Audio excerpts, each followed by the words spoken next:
Est-ce que je peux vendre sur Etsy si je suis un particulier? Est-ce que je dois avoir un statut juridique? Est-ce que je dois avoir un numéro de tirette? Est-ce que je dois déclarer mes ventes si je vends sur Etsy? Si tu te poses toutes ces questions, tu es sur la bonne vidéo parce qu'aujourd'hui, je vais t'expliquer tout ce que tu dois savoir si tu souhaites te lancer dans l'aventure. Si tu souhaites ouvrir une boutique Etsy, mettre tes produits en vente sur la plateforme pour pouvoir vivre de ta passion ou alors simplement pour pouvoir générer des revenus complémentaires à ton activité actuelle, eh bien je vais t'expliquer ce que dit la loi française. Je sais que vous êtes nombreux à me suivre depuis la Suisse, la Belgique, le Maroc, le Canada, mais voilà, je vais vraiment te parler de la loi ici en France puisque c'est la loi que je connais en tant que vendeuse Etsy française. Moi, quand je me suis lancée en 2016, la loi, elle était vraiment floue à ce sujet, voire vraiment inexistante, parce qu'à l'époque, vendre en ligne ou vendre sur une marketplace, c'était vraiment pas la norme, c'était pas commun, et en fait, il n'existait pas encore de texte de loi dans ce sens. Aujourd'hui, ça a bien changé. Les gens ont compris qu'ils pouvaient vendre leurs produits en ligne, qu'ils pouvaient vivre de leur activité tout simplement en ligne, en vendant leurs produits, en proposant leur création, en vivant tout simplement de leur passion depuis chez eux.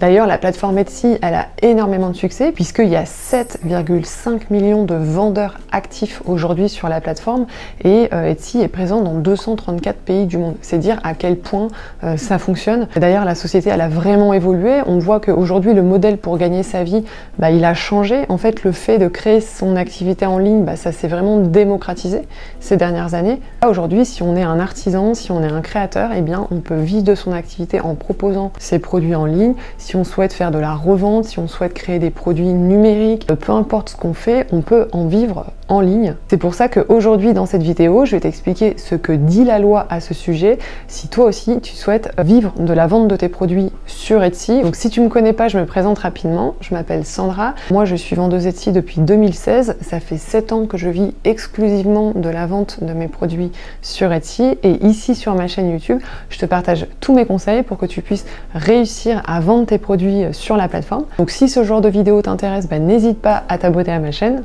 On va tout de suite rentrer dans le vif du sujet. Donc voici ce que tu dois savoir si tu souhaites te lancer sur Etsy. Techniquement, quand tu vas ouvrir ta boutique Etsy, la plateforme, elle va pas te demander grand chose. Tu vas avoir besoin de 3 éléments. Tu vas avoir besoin d'une pièce d'identité, donc ça peut être ta carte d'identité nationale, ou ton passeport, ou ton permis de conduire, ou ta carte de séjour. Tu vas devoir fournir un IBAN et tu vas devoir fournir des informations de paiement, donc ta carte bleue. Donc avec ces 3 éléments, tu vas pouvoir ouvrir ta boutique.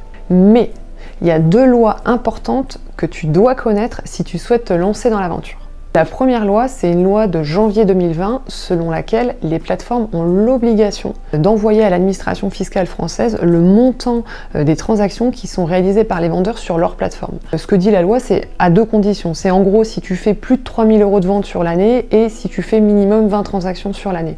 Donc en gros, et pour faire simple, si toi tu fais plus de 3 000 € sur une marketplace, donc que ça soit Etsy ou Amazon, parce que c'est une loi qui concerne les marketplaces, eh bien cette marketplace, elle va envoyer le montant de tes ventes au fisc.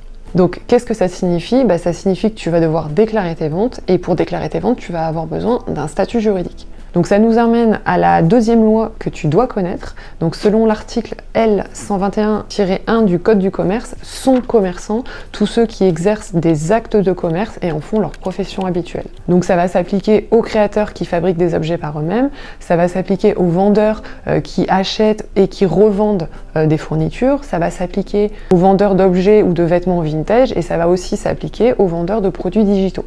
Donc à ce stade de la vidéo, moi ce que je te conseille, si toi tu veux te lancer sur la plateforme pour tester, pour voir si c'est une activité qui peut t'intéresser, eh bien tu peux ouvrir ta boutique Etsy et dès lors que tu commences à faire des ventes, à recevoir des commandes, eh bien tu vas pouvoir commencer à déclarer ton activité. D'ailleurs, si tu souhaites bénéficier de 40 fiches produits gratuites pour ouvrir ta boutique gratuitement et tester en fait la plateforme sans avoir de frais, je t'offre 40 fiches produits, je te les mets en description de cette vidéo, n'hésite pas, ça va te permettre de tester la plateforme, voir si c'est une activité qui peut te plaire sans dépenser d'argent parce qu'en fait la plateforme elle commence à prendre des frais à partir du moment où tu fais des ventes. Revenons à nos moutons. Imaginons que ça y est, tu as ouvert ta boutique Etsy, tu as commencé à mettre tes produits en vente et tu commences à recevoir des commandes, tu commences à réaliser des ventes. Et bien là, à ce moment-là, tu vas pouvoir te lancer dans les démarches pour déclarer ton activité parce que 3 000 € de chiffre d'affaires, ça peut arriver rapidement, mais surtout, selon la loi française, tu dois déclarer tes revenus dès le premier euro perçu. La première question que tu vas te poser, ça va être le choix du statut. Quel statut je vais choisir? Ici en France, il y a énormément de statuts juridiques différents. Moi, comme je suis pas juriste et que je suis pas spécialiste, je vais te parler du statut que je connais le mieux, mais surtout le statut que je conseille aux gens qui souhaitent créer leur entreprise, lancer leur activité, parce que c'est un statut qui est vraiment simplifié finalement, et surtout c'est un statut qui s'ouvre à un éventail de profils vraiment large. Donc le statut pour lequel je te conseille d'opter si tu souhaites créer ton activité, ça va être le statut d'auto-entrepreneur. Et je vais te parler des avantages et des inconvénients de ce statut. Donc, le premier avantage du statut auto-entrepreneur, c'est que justement il est ouvert à tous les profils. Que tu sois salarié, demandeur d'emploi, retraité, fonctionnaire, c'est un statut en fait que tu vas pouvoir cumuler justement avec tous ces statuts-là, et surtout tu vas pouvoir cumuler les revenus de la vente en ligne avec tes revenus, donc soit ton salaire ou soit tes allocations chômage ou de retraite. Ça, c'est vraiment le premier avantage non négligeable de ce statut, c'est qu'il est ouvert à tous. Le deuxième avantage de ce statut, c'est que les formalités pour créer ton entreprise, elles sont très simples et très rapides, puisque tu peux le faire directement en ligne, et en fait tu vas obtenir ton numéro de SIRET sous 1 à 4 semaines, donc ça veut dire qu'en moins d'un mois finalement tu as ton numéro de SIRET. Donc c'est beaucoup plus simple comparé à d'autres formes d'entreprise comme une EURL ou une SASU, où finalement ça va être plus complexe et surtout tu vas devoir faire un apport financier, alors que là tu dois pas en faire. Depuis janvier 2023, tu peux effectuer toutes ces démarches directement en ligne sur le site formalité.entreprise.gouv.fr. Je te mets le lien officiel de ce site en description de la vidéo si tu en as besoin. Et ce statut d'auto-entrepreneur, c'est aussi une gestion hyper simplifiée, puisque finalement, tu vas pas avoir beaucoup d'obligations. En fait, tu n'en as que 3. En tant qu'auto-entrepreneur, tu as 3 obligations. La première, c'est de tenir un livre des recettes. Donc en fait, c'est tout simplement un document qui va retracer ta comptabilité, donc tes charges et tes recettes. Donc tu peux le faire soit sur un logiciel de comptabilité en ligne, ou soit sur le papier directement. Je crois que tu n'as pas le droit de le faire sur un tableur Excel, parce qu'en fait c'est un document qui peut pas être modifiable en cas de contrôle fiscal, etc. Donc voilà, tu peux le faire à la main, c'est très simple. La deuxième obligation que tu as, c'est d'avoir un compte bancaire séparé seulement si ton chiffre d'affaires excède 10 000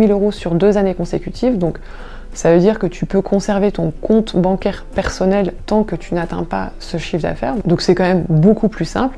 Et la troisième obligation que tu vas avoir, c'est de déclarer ton chiffre d'affaires soit tous les mois ou soit tous les trimestres directement à l'URSSAF. Et ça, c'est pareil, c'est très simple, tu peux le faire en ligne. Donc tu crées ton espace en ligne sur le site, c'est autoentrepreneur.ursaf.fr. Je te mettrai aussi le lien officiel de ce site en description de la vidéo. Et en fait, tu as même une application mobile. Et en fait, sur ton espace personnel, tu vas tout simplement déclarer le montant de ton chiffre d'affaires, et l'URSSAF va calculer automatiquement le montant de tes charges, et tu n'auras plus qu'à les payer en ligne, donc soit tous les trimestres ou soit tous les mois, ça c'est comme tu préfères. Donc voilà, ça c'était uniques obligations finalement en tant qu'auto-entrepreneur. Donc c'est vraiment une gestion hyper simplifiée comparée à d'autres formes d'entreprise où finalement tu vas devoir rédiger des statuts, faire un bilan comptable. Enfin voilà, là les obligations finalement elles sont vraiment allégées pour permettre à des gens de se lancer dans la création d'entreprise, voilà, de manière vraiment simplifiée. Depuis janvier 2020, tu peux également bénéficier d'un allègement en fait de tes charges. Donc en fait c'est un dispositif qui est proposé par l'ACRE. Je sais pas si tu connais, mais en tout cas je t'encourage vraiment à te renseigner si tu souhaites créer ton entreprise, parce qu'en fait ça va te permettre de bénéficier de 6,20% de charges à la place de 12,3% de charges. En fait c'est la moitié du montant des charges la première année de ton activité. Donc ça, tu peux en bénéficier en fonction de certains critères. Donc tu peux déjà faire une demande sur le site de l'ACRE pour voir si tu es éligible. Et si tu es éligible, eh bien tu fais tout simplement ta demande d'ACRE au moment où tu crées ton entreprise sur le site de l'URSSAF. Donc moi je t'encourage vraiment à faire la demande, parce que c'est une démarche qui n'est pas compliquée à faire, et finalement c'est très avantageux quand on se lance d'avoir la moitié des charges à payer tous les mois ou tous les trimestres. Le troisième avantage du statut d'auto-entrepreneur, ça va être concernant la TVA. Parce que tu vas bénéficier en fait de ce qu'on appelle la franchise en base de TVA. Donc concrètement, qu'est-ce que ça signifie? C'est que en gros, pour la vente de marchandises, si tu dépasses pas un certain plafond de chiffre d'affaires, donc je crois que le plafond c'est 91 900 € de chiffre d'affaires annuel, eh bien tu n'es pas obligé de déclarer la TVA, puisque tu n'es pas redevable de la TVA. Donc ça c'est aussi très intéressant.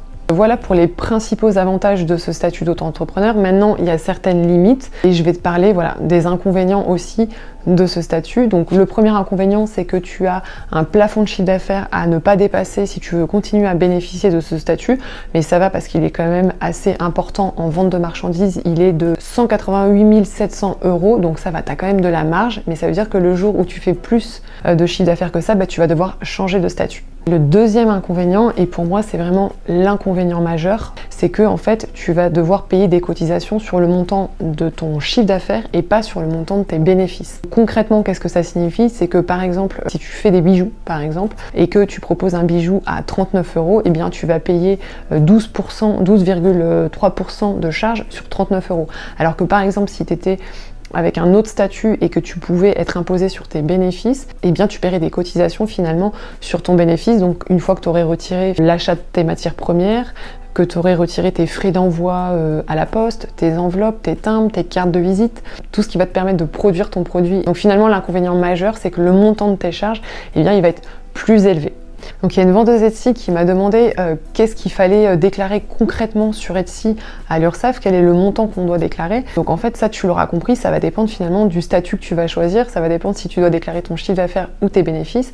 Mais en tout cas, si tu es auto-entrepreneur et que tu dois déclarer ton chiffre d'affaires, eh bien on va aller dans mon tableau de bord et je vais te montrer du coup l'endroit où se situe ton chiffre d'affaires dans ton tableau de bord. Donc une fois que tu es dans ta partie finance, tu as une partie vente et frais, donc tu vas avoir tes ventes, tes frais, donc marketing, tes frais généraux, et en fait ton chiffre d'affaires c'est cette partie-ci. Et en fait ce que tu vas devoir prendre comme chiffre, c'est pas ce chiffre ici, parce que ce chiffre ici c'est le total de tes ventes, c'est-à-dire c'est le cumul de tes ventes. Mais il se peut que tu aies des remboursements. Par exemple, moi ce mois-ci ici j'ai dû rembourser 2 commandes, donc ce qui fait que forcément elles sont pas prises en compte dans mon chiffre d'affaires. Et ici cette partie taxe de vente, on s'en occupe pas non plus, puisque ici comme c'est indiqué, tu vois, c'est des taxes en fait qui sont payées par les acheteurs, qui sont collectées et reversées directement par Etsy aux autorités fiscales, donc on s'en occupe pas. Donc tu vois ici forcément le montant du chiffre d'affaires il va pas comprendre du coup le montant des ventes qui ont été remboursées.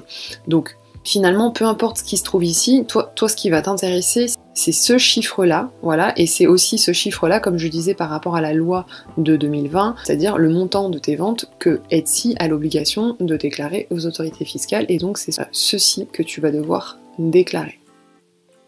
Pour moi, ça c'est vraiment, on va dire, l'inconvénient majeur du statut d'auto-entrepreneur, mais je trouve que comparé à tous les avantages qu'il offre, notamment en termes de simplicité, à la fois de création, mais à la fois de gestion de ton entreprise, gérer une petite entreprise, c'est quand même beaucoup de défis, que ça soit à la fois créer tes produits, comment j'apprends à les vendre en ligne, comment je maîtrise par exemple la plateforme, etc. etc. Donc si tu peux t'alléger toute cette partie formalité, comptabilité, etc., moi je trouve que c'est vraiment un avantage. Je t'encourage quand tu te lances à choisir ce statut, et quand ton entreprise elle évolue et quand tu commences à bien gagner ta vie, eh bien tu fais évoluer ta société et tu changes de statut.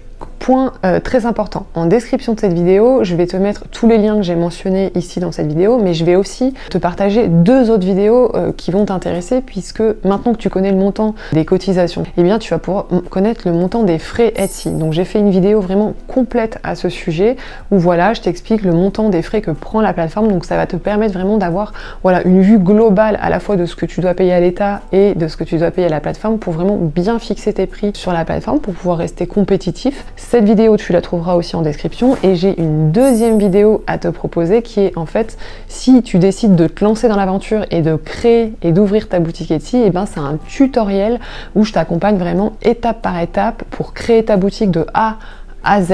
Je pense qu'avec cette vidéo d'aujourd'hui et ces 2 vidéos que tu trouveras en description, c'est un peu le petit pack qui te permet voilà, d'avoir tout ce dont tu as besoin pour te lancer dans l'aventure si tu souhaites ouvrir ta boutique Etsy.